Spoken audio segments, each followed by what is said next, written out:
What's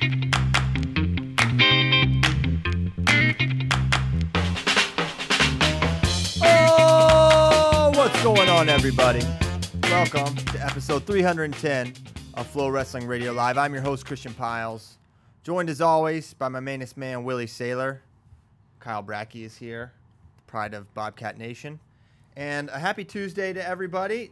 Our favorite traveler, the Wrestling Nomad, is gone or leaving. I don't know when his flight is, but he is on vacation back to Baltimore. So safe travels to him.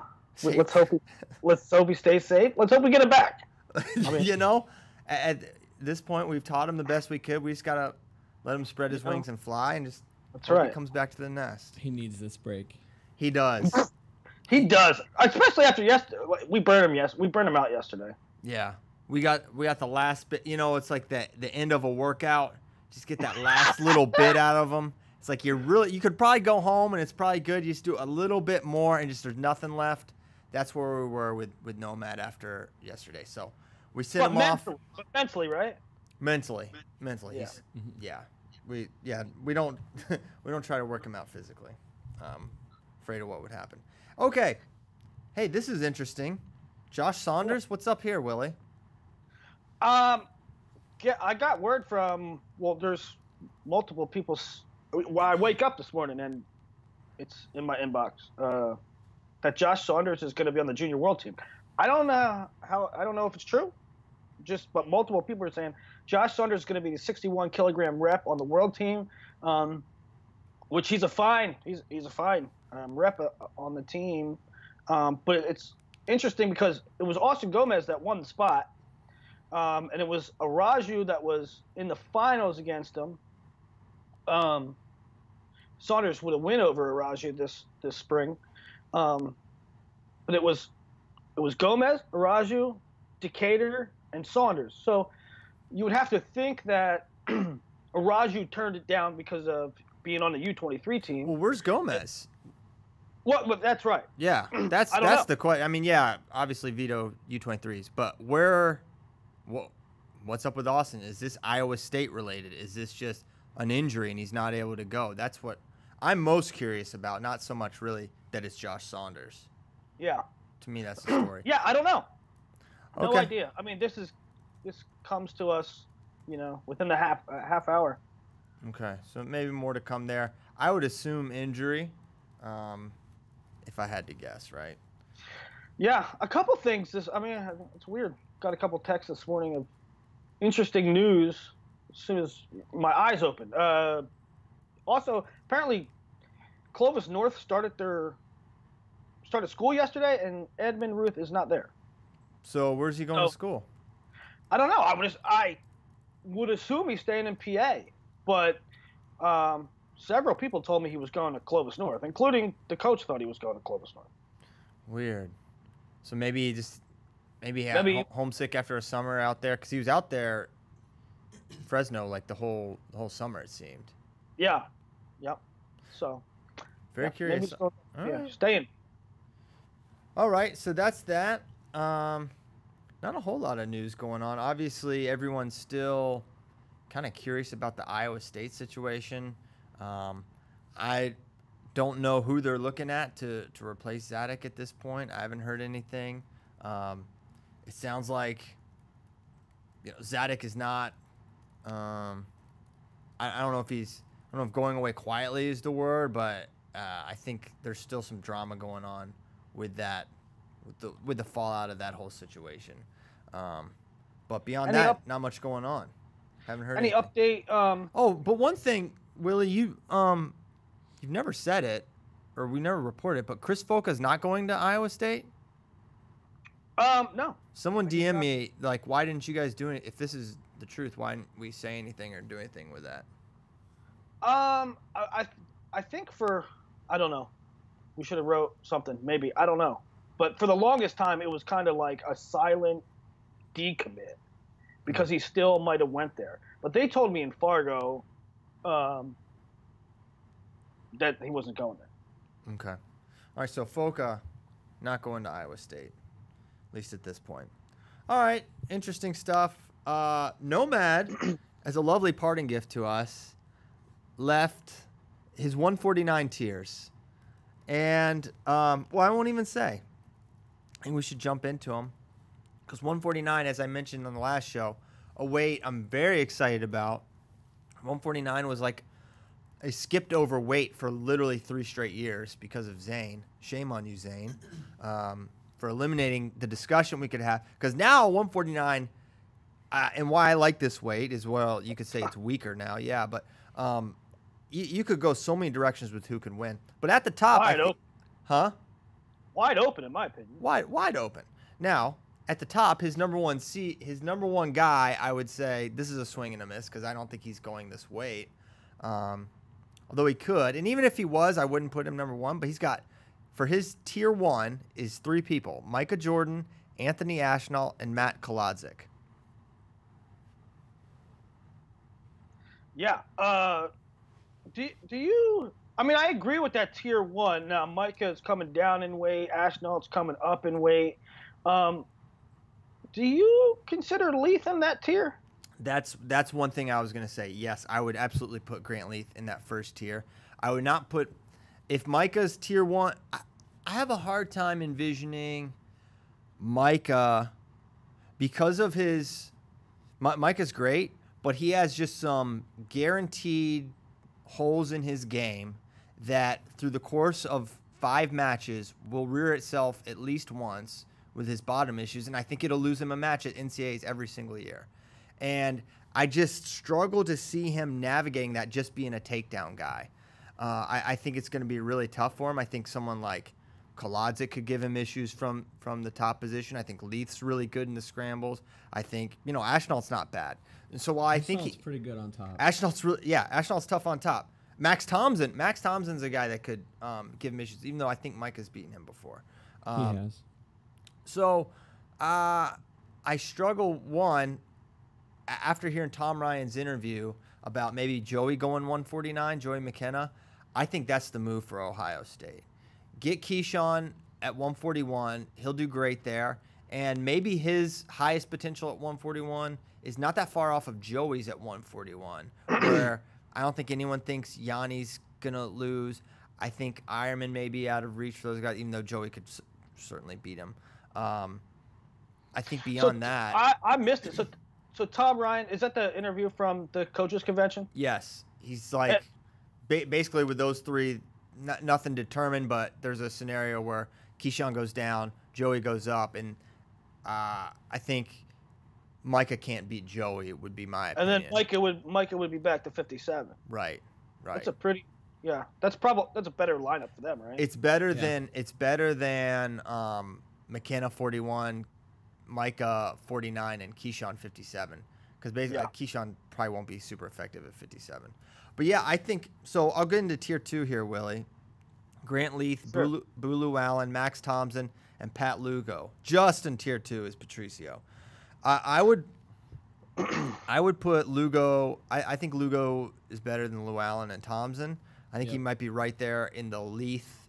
I would maybe make this a 5-man first tier with Joey McKenna instead of Micah, Ashnault, Kolodzik, Leith, and Lugo. I think those. Is this a potential here? Like, Patrick Lugo is a guy that has never AA'd, but this is like sneaky points for Iowa in the sense that, you have a guy that's never AA'd, but the composition of the weight. I mean, he could end up in the finals. He could end up 3rd. He could end up 4th. I mean, he can get very, very high points here. Yeah. No, he's absolutely essential if they want to challenge Penn State and Penn State for a title. Now it falls off a little bit here, although there's 2 guys in this tier. Well, it falls off. Yep, I had 2 as well. All right, I bet they're the same. So tier 3, Justin Oliver, Brady Berge, Austin O'Connor, Jarrett Deegan, Jared Prince, Brock Zackrell, Tommy Thorne. Maybe 3 guys. But I'll say I could see O'Connor and Berge definitely entering the tier 2 realm. I mean, and who even knows O'Connor beat, let's put it this way. If Heilman was back this year, I think we'd probably say that's probably a tier 1 guy. Yeah. Right? And O'Connor beat him, wrestle off or not, whatever you want to say, O'Connor's looked really good. He had a really nice freestyle season. He won the Open, looked awesome. I think he even beat Brady Berge in one of the matches in the Trials finals.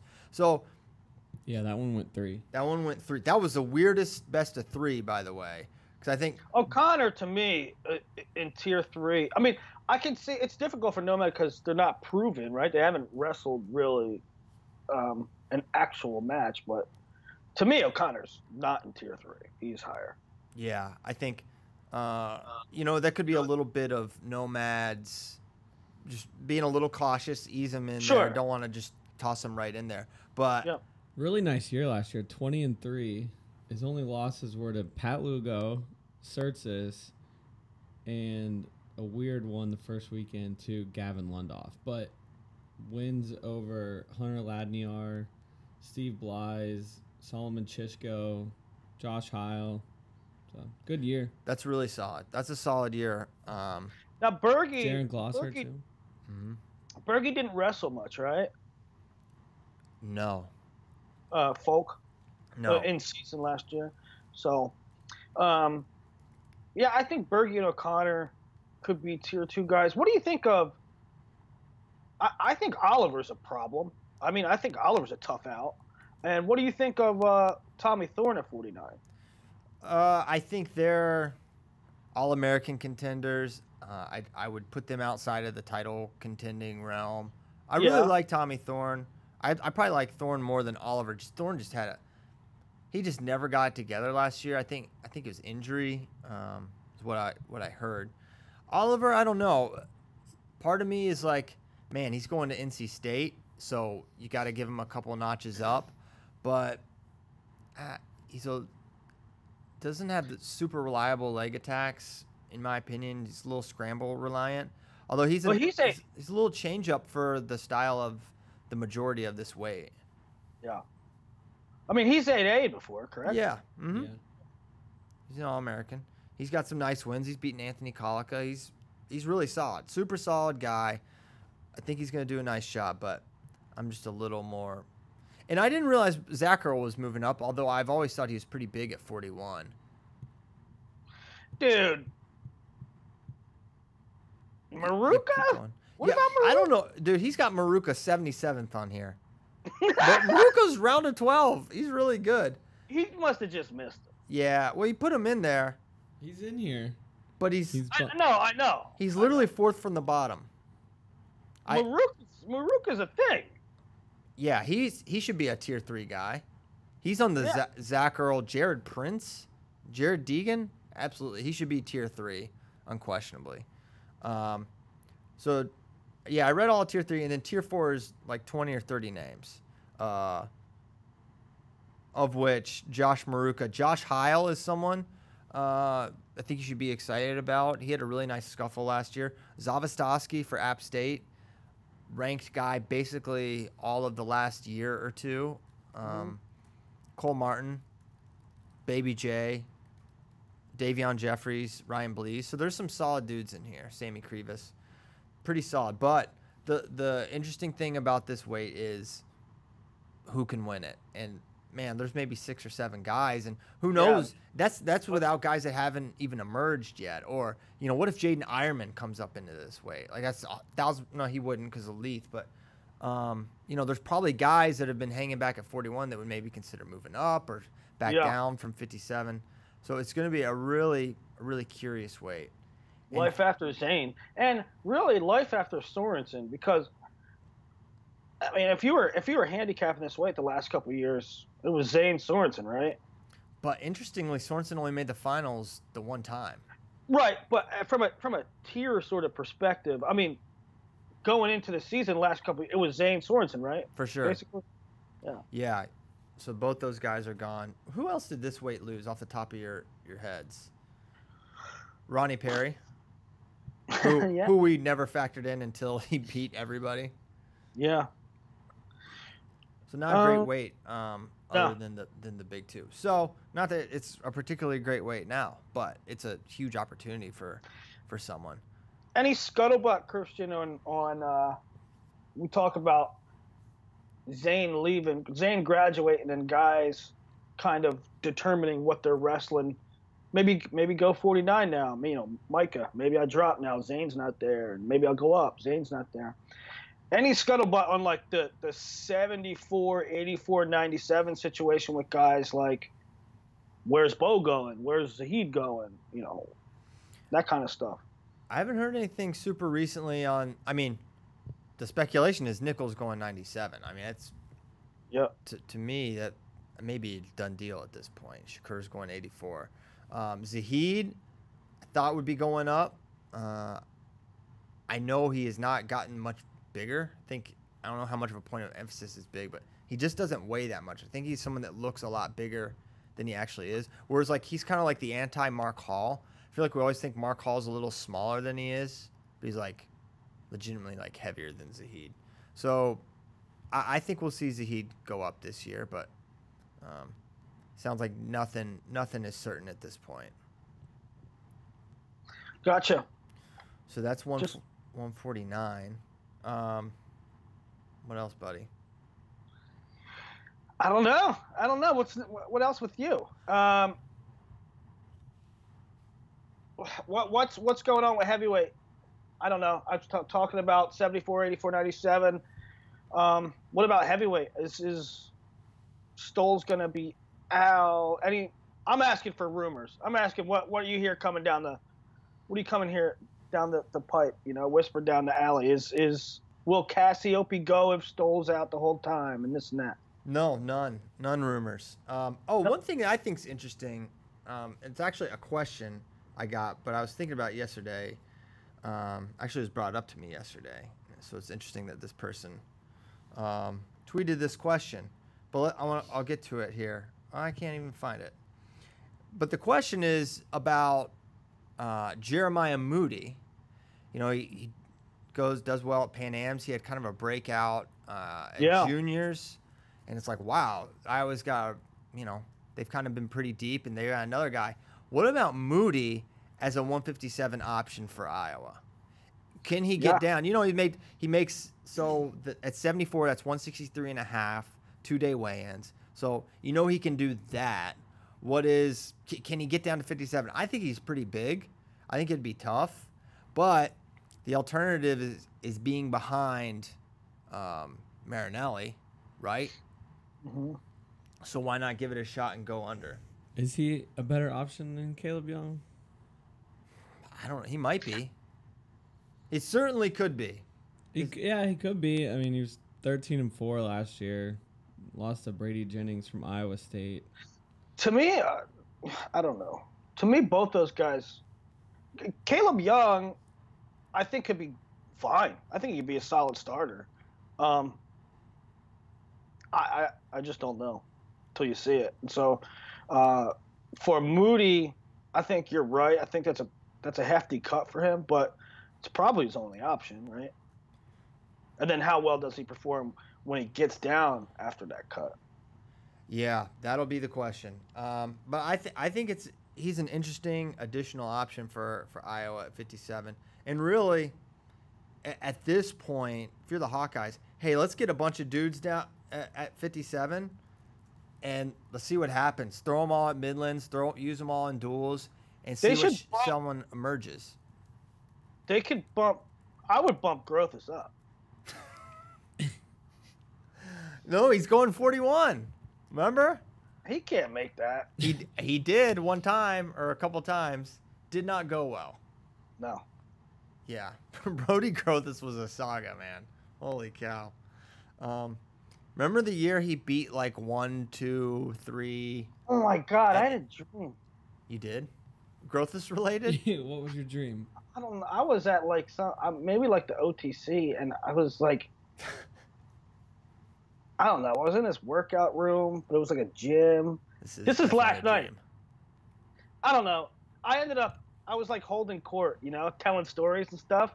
And the Brands brothers were like hanging on my every word. They're like, gosh, this is definitely not rooted in reality. No, it was a dream, right? I was like telling stories and like making people laugh and being inappropriate. And the Brand brothers were like, any Grothus jokes or no? There was no Grothus jokes involved. Here's one of my favorite, well, not my favorite question, but it's an interesting question from Woody Hawkins. Who wins a collegiate officiated match between Nelson Brands and Terry Brands right now? And I can understand how people would like think this is a question. Terry Brands would pinfall him immediately. You know what I'm about to bring up. Yeah. When Iowa and Oklahoma State dueled at Stillwater, remember Marinelli was traveling everywhere.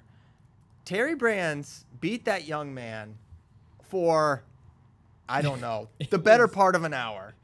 And it was like not even like, it was like, oh my gosh, this is crazy. It was like insane to watch. These guys don't drop off. I know they're old and like, Terry, just like all these guys, they probably couldn't do like a tournament, but for a match or like practice goes, these guys, Terry Brands was the best guy in the world, right?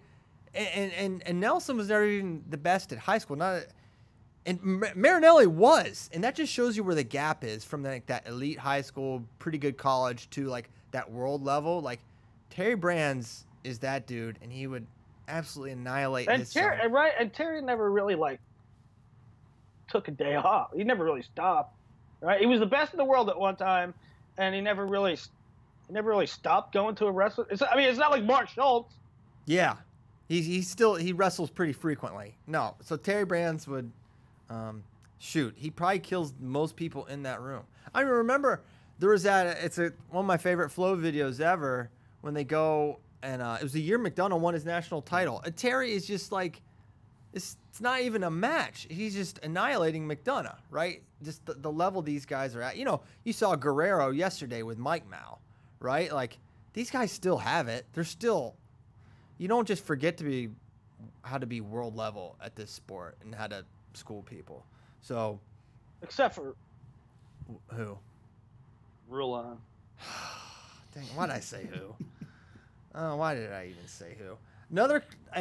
Cliff Fretwell. He doesn't even listen to FRL probably, but he just likes to mess with me, ask questions. So you know what? He's been trying to get a good question, and he sent several hundred questions in, and I think we maybe used one, and he's getting upset about it. And now he just answered his question about where we would send our kid right now. Yeah, because that was a good question, Cliff. Yeah. This is not a good question, but I'll ask it anyway. This is not a good question.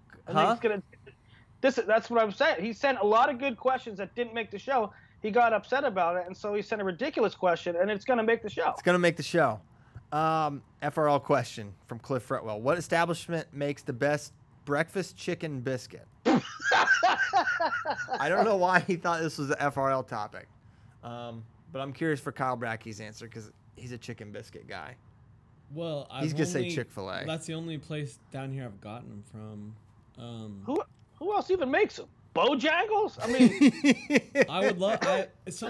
I saw a few people say Bojangles back to him, but I've never had Bojangles. I've had Bojangles one time because it's on every corner. When you drive to Super 32 or when you're around Super 32, I mean, they literally have restaurants called Biscuitville. Oh yeah. What do they serve there? Biscuitville. Yeah. I mean, listen, Cliff, this is a very concentrated question you're asking. Not a lot of places have chicken. This is a very southern question. I don't do this show to make friends, and I've accomplished that. And I'm here to say I don't like chicken biscuits, so I can't answer this question.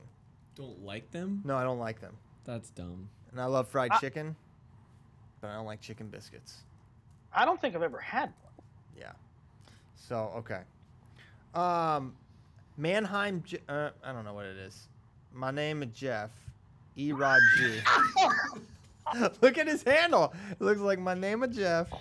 Do you know what that's from? No. It's from the second 21 Jump Street. With Jonah Hill and Channing Tatum. Okay. He's like, my name's Jeff. Oh, okay. So I did. You did it right. You did it right. I haven't seen that movie. Where does David Taylor rank in dominance internationally by weight and pound for pound? Dominance, very high. Just because not that many guys just pinfall through things. I don't know. I think it's tough to say till he like wins a world medal, but he might be top 5 right now. One of the best guys. Shoot, didn't stop anyone from putting Boltakayev in the #1 pound-for-pound spot when he had a 3-month run. So why not David Taylor? I think it's safe to say, especially in the world cycle. Like, you know, we hang on to last year's results like, you know, they're biblical, because they don't compete that much. But we shouldn't, because some of these guys don't compete. Some of these guys get beaten out. Some of these guys take a year off. If you look at David Taylor's results over the last year, he's one of the most dominant in the world, and he's beaten really good guys. Yeah. Has he lost?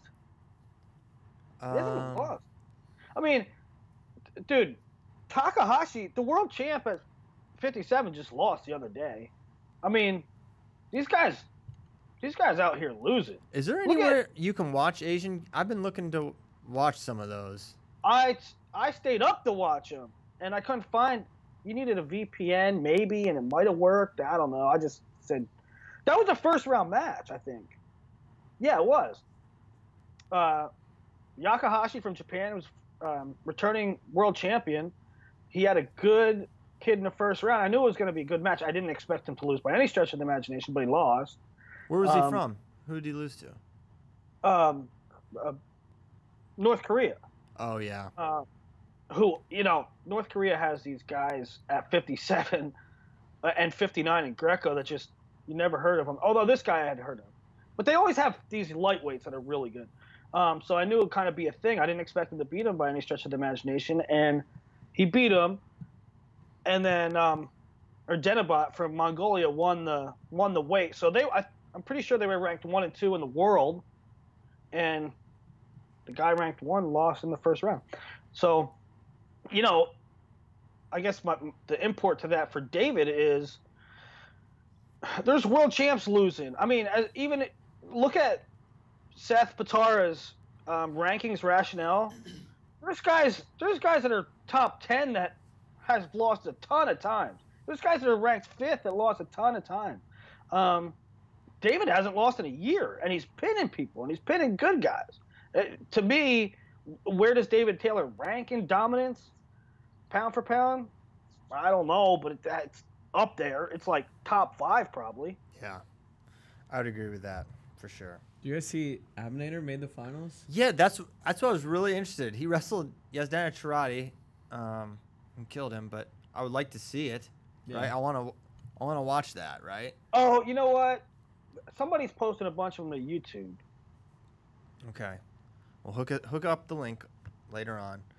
Cody Arnold. RTCs were a big convo point at NWCA convention, and it sounds like they're looking to implement some regulations and sanctions surrounding them. Can you elaborate more on what the future of RTCs might look like? Well, coaches, in my experience, love to complain about RTCs and the loophole and this and that, but they don't actually ever, you know, they hear all this stuff and they'll happily tell me the teams that are doing this, that, and the other, but they never want to go to the NCAA about it. They never want to go through any sort of channels because I'm assuming no one wants anyone else in their kitchen. And to me, I don't see any major changes. I don't know what changes you can do. I don't know what changes you can make that you can say that you can actually enforce, right? Because, you know, there's stuff like, you know, there's the promise of an RTC spot and money and a salary after graduation. Well, how do you prove that? How do you regulate that, right? If a kid, if you know, Kevin Jack graduates from NC State and then they put him on the RTC, well, of course they are at NC State, right? Yeah. You can't like prove. I mean, what does that even mean? That's Well, I mean, literally the point. Let's be clear, right? Is that not? You know, people talked about Penn State cheating for a long time, and one of the things that ultimately, you know, down the road as they discussed it, it was like, yeah, well, this is how they're telling kids that they'll put them, you know, they'll put them on the RTC and they'll get funding after college. So what? Like, I mean, are you not Well, you gonna? can't. Well, you can't do that, right? You can't say. Right, but you also can't. I mean, okay, let me give you this scenario.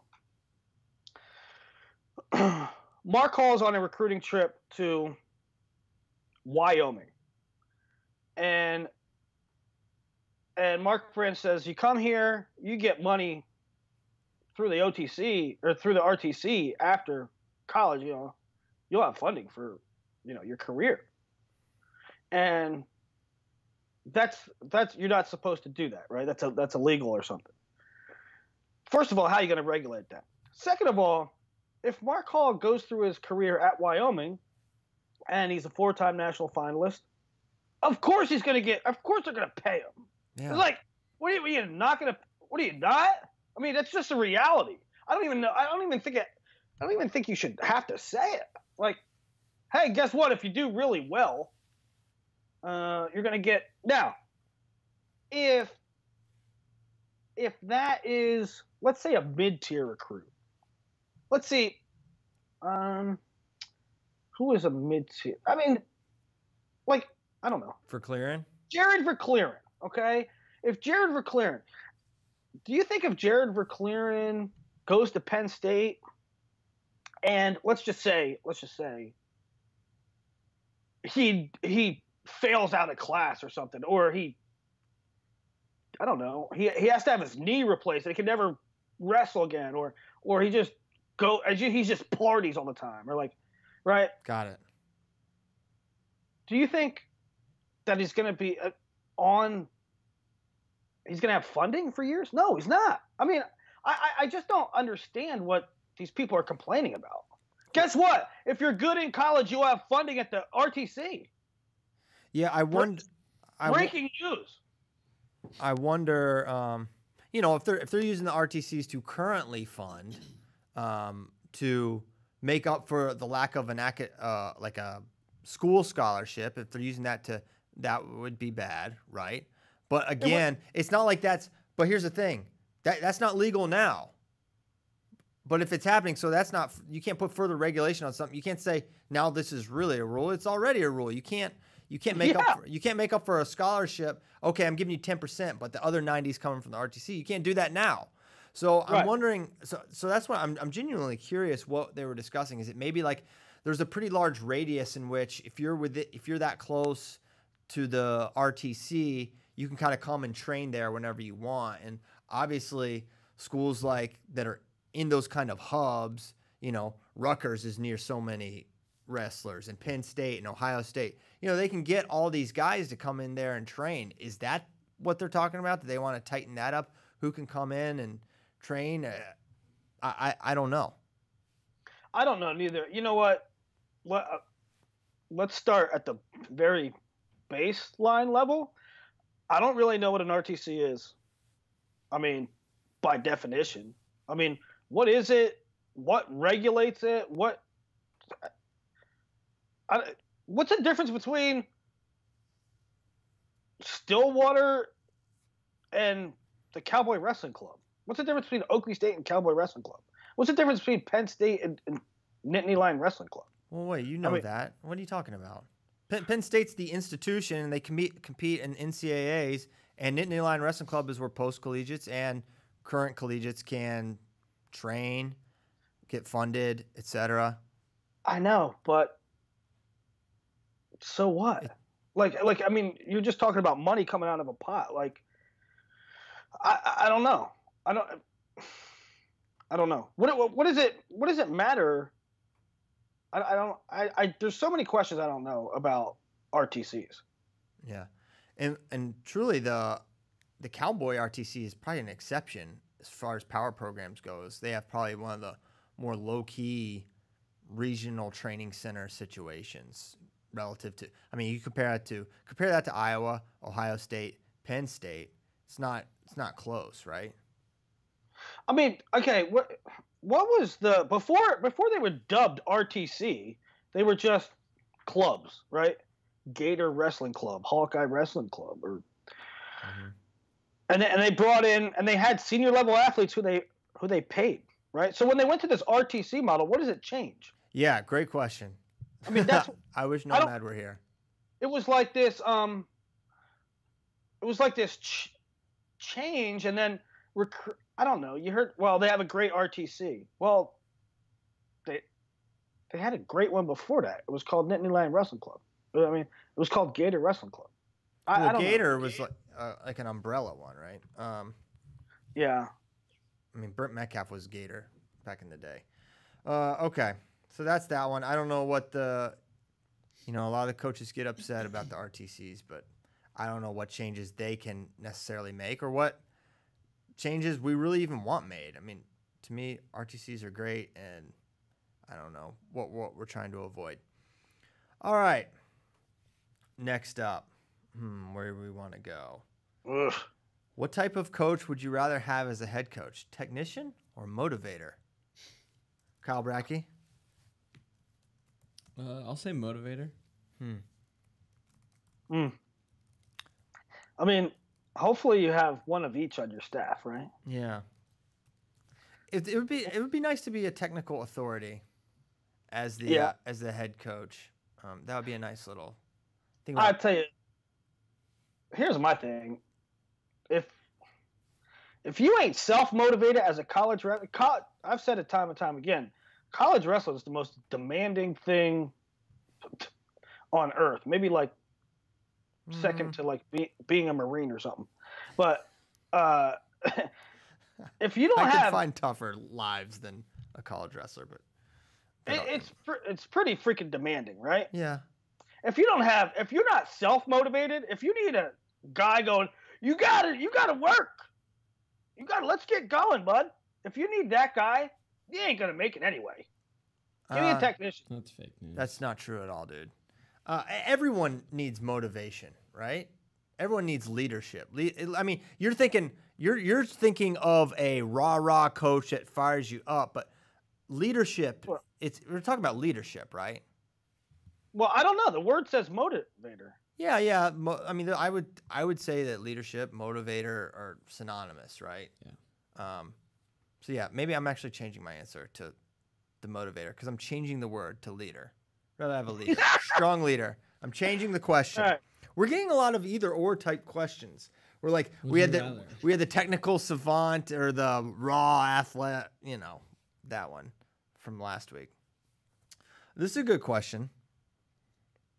Kyle Snyder's training, specifically the feats of strength in the weight room and extremely heavy weights.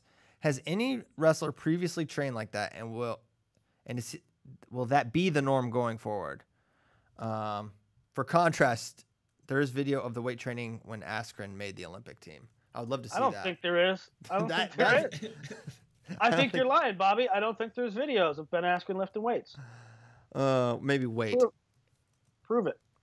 I think that I saw this question last night. I thought it was a good one. My initial reaction was like, weight training the way Kyle does it is probably good for like 86 on up, right? For the others, I would guess they train more, I don't know, differently. As far not lifting for power, more functional strength than functional strength, right? Well, I would say Nick Heflin might be a guy that I don't know. Holmes was just there and worked out with him. He could say, but I bet that's a guy that goes pretty freaking heavy frequently. But yeah, it is kind of counter to what you think you would want in wrestling, right? But he's lifting like James Harrison. Like you see those videos of like Harrison pushing just like thousands of pounds and pulling trucks and just doing all these ridiculous things. Yes. It's like James Harrison-esque. Well, yes. I mean, I've never seen a senior level athlete. Like you watch Jordan. You watch Jordan train. He's doing all this like explosive movements, agility stuff, like chains with pull-ups, like all this like kind of, it's more functional. It seems more functional. That's what I'm saying. And training has evolved. The stuff that Kyle Dake's doing now with this functional movement and functional patterns is what he calls it. But there's a lot of different stuff. It's not just pick stuff up and put stuff down. From 50, I would assume from 57 to 74, 79, that stuff is like what you do, right? The rubber bands and the ropes and the stuff like that. Not that Kyle doesn't do that stuff, but and then for the upper weights, you know, they do heavy reps. But also, you know, Kyle's lifting Fiats and stuff and pushing tractor trailers. He's curling around. Fiats. I don't think you can do that alone. Kyle has a great gas tank, right? Yeah, all time. Especially for the weight. And so while the stuff that gets put on social media is Kyle lifting his heavy weight, Kyle pushing his sled like James Harrison, while that gets put on social media because, like, wow, this guy is strong. What doesn't get put on social media is how hard he goes in practice in a, you know, 6-minute simulated match, or if he rides the bike and sprints, or, you know what I mean? He has the anaerobic, or he has the aerobic too. Yeah, he's a complete package. It's curious, you know. There's always different fads and whatever in training, and there's no one way to train your body, right? And I think Snyder is definitely evidence of that. And I do think it's going to be probably important one day, since he wants to wrestle till he's like 64, that he's going to have to like shift his training, and you know, he'll mature. I mean, not that he's immature, but like his body will change, and I think he'll probably respond and have to train it a little differently. You know what? Like, all these years, there's been these clubs. First they're clubs, or now RTCs, and people get funding. Like, you're kind of on an island. I mean, your job is to wrestle. Your job is to train. I just feel like now, maybe it's because social media and we see it, but I mean, Kyle, all he does is train. It's amazing. And yeah. I don't know if senior athletes that were getting funding 20 years ago kind of trained full time like Kyle trains. I don't know. Maybe they did. Yeah, I don't know. Okay, so that's Snyder. I hope we can get through this one. I hope this one doesn't take forever, but I think this could be a fun one. How about an all-star team for past 10 years of Penn State wrestling? So like the best 125, 33, etc. That's from Sam Herring. So starting at 125, that one's pretty easy. That would be Nico, the Mega Lion, Megaludus. They haven't had great lightweights the past 10 years. No, they have not. 33, dare I say? Say it. Dare you say? Andrew Long. It has to be. He was there. What was he there? He got third. Jimmy, he got sixth, I think, once. Conaway placed, but Andrew Long's your best guy. Sorry, Penn State. Was Andrew Long just there 1 year? Yeah. Yeah. He competed there 1 year. I think, can't even remember when he arrived. I don't even know if he was there that entire season or he came kind of late in the game. But either way, he had a great NCAA. But he only competed one championship. Correct. 2011. 41. 41. This is interesting because they haven't been great here either. I'll tell you this right now. True freshman Andrew Alton pinfalls Nick Lee in probably under 90 seconds. I'll say that. Now, Nick Lee had a better season at the end of it all and placed and did great, but Andrew is pinning him. That's my opinion. Isn't it Frank? He was 8th. He only wrestled 41 1 year? Yeah, his true freshman year. So he went. He also, I don't know if he was sub 500 going into NCAAs, but he had he was not really great that year, and he kind of put it together. It would not be Frank. I mean, it's going to be, if we're asking this question, it's going to be Nick Lee, right? I guess. I don't know. Based on 1 year. I mean, ultimately, yeah, but yeah, true freshman to true freshman, I would take. if we're picking, if there's a wall here, and we're picking teams, and 41's up, and I can choose for the duel, I'll take him.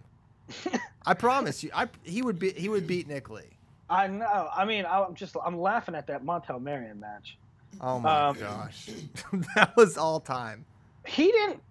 Andrew Alton did not play. Who did he get beat in the blood round? Was that Kimmer? Dutton? Oh, Kimmer. okay. From Yeah. Yep. Penn. He lost to someone. Kimmer was an upset. He had I want to say pinned and majored Kimmer that year, or he did not put it together at NCAAs. Well, I mean, okay, if you're gonna go, who is the best on any? I mean, Zane took 5th as a true freshman. Yeah. Zane beat Logan.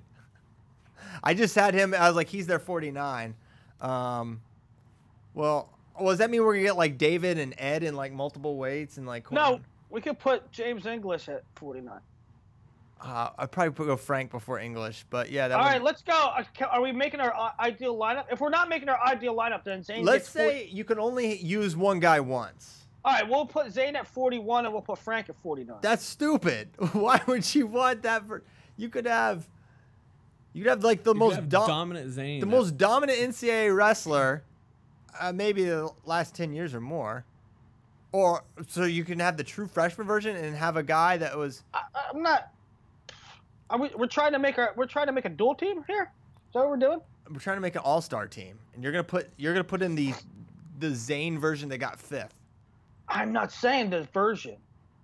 I'm just saying the human. All right. Well, you get the version that got 5th. Yeah. I didn't know we were doing versions. We're doing versions. All right, then yours makes sense. I'm trying to get Zane and Frank in the same lineup. Frank's out. Sorry, Frank. There's nothing you can do about it. Frank's out. Damn it. Sorry, Frank. Sorry, Frank. I'm putting Andrew Alton in. I don't care. All right. Christian's I'm putting Alton in. All right, so we got Nico Megaludis. I'll take Nick Lee.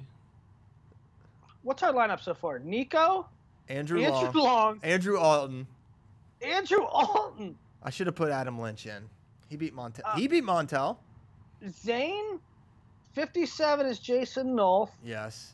65 DT. David Taylor. Oh, yeah. Who'd you start to say? You can say Chenzo. So then you go DT. Now, 74 gets interesting. Go Matt Brown, Ruth, Quentin. So, okay, or you could go Ed at 74, Quentin 84. Morgan. Or is it better to go or wait, here's a question. Mark Hall or Matt Brown? Mark Hall or Matt Brown? Mark Hall. Mark Hall. Me too. So I would say Mark Hall 74. Well, so no Bo Nickel. Mark Hall at 74. We got to choose between Ed Ruth would be Ed Ruth's better. Right? So I would take Ed Ruth at 84. Quentin 97. And then Jimmy Lawson, heavy. I'll take Gingrich. Gingrich. Cam Wade. Cam Wade, anybody? No, I guess it would be Nick Nevels. It's Nevels. Jimmy Lawson? I lost it. He placed. You're leaving Bo Nickel off the team? He's gonna be He's gonna be 3 and 4. He can get on the team after. He can 197. Now he could bump up. And he can wrestle off Quentin. Okay. Quentin was 6'1", 2'1". Yeah. Yeah. So if Bo goes up to 97, he gets that spot. Sorry, Quentin. Sorry, Quentin. You're gonna have to apologize to Quentin and Frank, in person. That's gonna be awkward. But yeah, I think Ed at 84 has to be over Bo, as great as Bo is. Okay, so that's the best team, and it should definitely include Andrew Alton. All right. With classes starting at many schools around this, any word on where Hunter Ritter will be headed? So, okay, Hunter Ritter. That's asked by ASU Wrestling, ASU family fan. He's a big fan of Arizona State families. I just love the families more than the teams. No, he just loves Arizona State. It's cool. It's Tim. It's Tim. So Tim wants to know about Hunter Ritter because he's like, man, it'd be pretty sick if he went to Arizona State. So here's the deal. I learned this. If a new staff comes in, you can like, here's what Hunter Ritter's doing. I'll just say this, and you can help me maybe fill in the blanks. Hunter Ritter is maintaining his full ride scholarship at Wisconsin, but he's not on the wrestling team, but he still gets his scholarship, but Wisconsin gets that scholarship back to spend. So like Wisconsin's honoring it. So it's like a win-win. The guy doesn't even have to, he didn't want to wrestle anymore apparently. He's not going to, but he still gets a full ride to Wisconsin. So he's not going anywhere. No. Okay, he's just finishing school. Yeah, which is literally what we said initially, wasn't it, Willie? It was like, why would you're gonna have a Wisconsin degree, you're just gonna leave? Yeah. And we knew he was on a full because me and Christian are talking offline, off the air when it first happened. We're like, well, he could go here and start. He could go here and start, and we're like, man, he's this close to a Wisconsin degree. That's huge. And there's no way he's getting a full. Right? He's on a full ride at Wisconsin. Yeah, you yeah, don't just you ain't leaving that. So I don't know how true this is. I mean, I assume it's pretty close to true because Ben Askren, the source is Ben Askren. But Ben was under the understanding, this blows my mind. This is true. That Wisconsin's philosophy, okay, I shouldn't say Wisconsin's, Barry Davis's philosophy, and not just philosophy, his practice at Wisconsin was for his upper echelon athletes, his athletes that he goes after. This guy's going to be a starter for me. This guy's going to be a starter. It was the stars and scrubs kind of treatment in the sense that you get a full, you get a full, you get a full. You're not a high-level recruit. Come on, walk on, try it out for the team. So according to some people, it was like there wasn't 70% scholarships. There wasn't 40% scholarships. There was a bunch. Most of the guys were 10, and most of the guys were walk-ons. Yeah. That probably doesn't – that explains their depth situation. Right, yeah. What are you going to do? But no, that happened. What is the best – this is probably not a question Willie could answer right off the top of his head, but what is the best recruiting class of all time? It's going to be – you're going to – when you think about the Ohio State class with Bo – yeah. NATO. Although Kyle doesn't factor into that class. Well, It's pretty much just Bo and NATO. That class was really true. small. That's true. There's so not them. There's two things there. Best recruiting class going in or best recruiting class that panned out? Because just a lot of times there's like number 1, number 2 guy in the country that doesn't work out. Yeah. What either. Yeah. I don't know. It's the usual suspects. You got to look at Ohio State, Penn State, Oklahoma State, and Iowa over the years and recently. Well, the Arizona State class, when it happened, when it was Zahid, Anthony, Maruka, Shields, and Bennick. And was Tanner Hall in that? Maybe not. I don't think so. No. Yeah, that was a great class for sure. That was one where we were like, wow, this is one of the best we've seen, right? It's like program changing. Yeah, and it was. Mm-hmm. But, it's not going to, Anthony has not yet been what maybe we thought he would be. Still been really good. So, yeah, it's a cool way to look at it. So maybe one day, Willie, when you have a chance, that'd be a cool little kind of retrospective. The best that panned out and the best that kind of going in. Yeah. Over the last 10 years, for sure. I mean, we have all that data. Indeed, we do. Okay. Who do you think makes a senior team first, Nolf, Zahid, or Nickel? Now, I thought about this because this is tough. Now, This is very tough.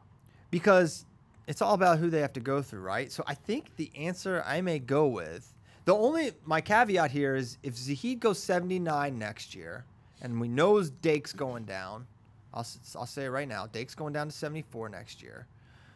Then okay, I'll say Zahid, sure, no question. But I don't think it behooves him to go 79 next year. I think it would make most sense for him to go up in preparation for 2020. But if he says, hey, you know what, I'm 20 years old or 21 years old, I want to make a world team. Yeah. Maybe he should do that. And then I would say him. But if not him, I would say Nolf, because I think I can see him passing Green at some point. That I could see that. I don't see how Bo Nickel gets past David Taylor. I just don't see that. Now, does he build himself up into a 92 and it's Jaden 92? Then, could he beat Jaden? David did not beat Jaden. He did in a match, but that was tough. But now David's jump, I don't know if David's really a good. My point is, I think David would smash Bo Nickel, right? And Jaden was, if nothing else, competitive with David. But no, I could see Bo passing Jaden Cox. I could see that. I guess that's reasonable. So I guess order, if they all went into it with the sole goal of just making a world team, you get $10 million if you just find your way on a world team any way necessary. I'll say Zahid. I would say Zahid too at 79. It's hard to say. I don't know what weight Bo's even going, and he has a lot more competition. I mean, here's the path. Zahid 79, Derringer, and he already James Green for Nolf. Yeah. Oh, so there was a question in here. Darn it, I don't know where I put it, but it's about all the tweeners, like where we think everyone's gonna go for 2020, and I don't know if I pasted it over or not. Let me see if I can find it real quick. Kidding me? Tweeners? Yeah. All those guys that are like. I know what question you're talking about. Yeah. Where'd it go? I think Kyle deleted it. Hold on one second. All right, predictions as to where the tweeters. He said tweeters. That's why I couldn't search it. Wind up in the Olympic year. James Green, Mark Hall, Ringer Cox, Brandon Sorensen made the list. I don't think there's a lot of curiosity there. Okay, Green, I think I don't know. James Green is screwed. Because we already know he can't go down, and he can't beat Jordan. I feel for James. He's one of our best guys in the country, but I guess he's going to go up. Or what? What do you know? Do you know anything, Willie? I don't know. I know that. You know what? He should go down again. I think he should too, but I don't know. That didn't work out well. I always thought James was a little small. I always thought he could make 65. Didn't work out well in 2016. It was like so obvious he didn't perform well. And now he's gonna do it on 2-day weigh-ins. I don't think so. But what's he gonna do at 74? I'm gonna be interested to watch him wrestle at 74. But he's just a tweener, man. Also, we have to answer this question. Cody the Ocho, who was a great fan of the show. This question. Hold on, buddy. All right, go. What other? Zane's going 65, right? Mark Hall's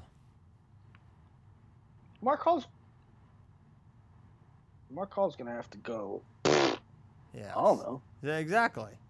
I think he should go down. 74, I think he should go 74. So do I. I know he's big. He got to go 74. Go 74, Mark. Give it a shot. Ringer. I have no idea. I think he should go up. Cox should go down to 86. Brandon Sorensen, he should go 74. Brandon Sorensen? He's on here. I don't know. What? I don't even see the question. I don't even see who's on that list. Brandon Sorensen. I think you muted this guy or blocked What's him. his name? Lefty Strat. Yeah, he's an idiot. No, he's not. He's not an idiot. Well, he was being a. He probably disagreed with you one time. I don't block people for disagreeing with me. I block people for. Shouldn't block anybody. Stupid. Blocks coward's way out. Yeah. Blocking it. Here's the ultimate FRL question. What's more cowardice, blocking or muting? I think blocking. I don't understand why. I don't understand how. If you do either of them, you're a coward. No. Yes. No. Why should I have to read everything that everyone says to me? That's annoying. Why should I read an idiot's opinion? Sheltering yourself. No, it's just a waste of time. Oh, these people are mean to me. No, that's not it at all. It's just, what's the point of Twitter? Why, I have to sift through all these morons? Why would I do that? Some people whose sole goal is just to be annoying. You're going to let them get to you and you're going to block them or mute them? No, I just mute them. I have hundreds of people on the mute list. It's amazing. I block them. You want to get on my nerves? You want to go out of your way to get on my nerves? You don't read my tweets. Dang. Marshmallows. All right. Cody Ocho 5. What were you saying? I don't see this question. It's down here. It's all the way at the bottom. All right, go. What would be the outcome of this at bat? Sister Mary Joe or Big Al? I think Big Al goes yard. Oh, yeah, I'm taking a dinger from Big Al. Yeah, right. Sister Mary Joe she can throw the ball. I don't know if you guys saw this. No, I did. Yeah, thing fell off the table. Yeah, that girl can throw. Marian Catholic, home of Travis Ford Melton. Oh, interesting. Chicago. And Big Al, he hits dingers. I'm taking Sister Mary Joe. Okay. All right. Well, hey, I think we're good to go here. We are good to go. Quality show. It's 9:01. And we can depart. I told LJ, our fearless producer, to play our outro music. So we'll be back Thursday. We'll do 157 tiers. Willie, what do you have coming out this week? I'm going to have a little bit of Super 32 thing later on today, just outlining registration and who's all signed up for it, registered for it. Dude, Super 32 registration is on fire. Like, it's on pace to have the most ranked kids ever. Really? Which is awesome. I cannot wait for freaking wrestling. I hate this freaking schedule. I mean, there's nothing going on right now. Next week is next week's Junior Worlds. At least we got a little bit of something, but otherwise, I'm doing too much fantasy football stuff. But Super 32 thing, 74 prospects, and then sometime soon I'm gonna work on Michigan targets. Nice. Well, we're excited for that.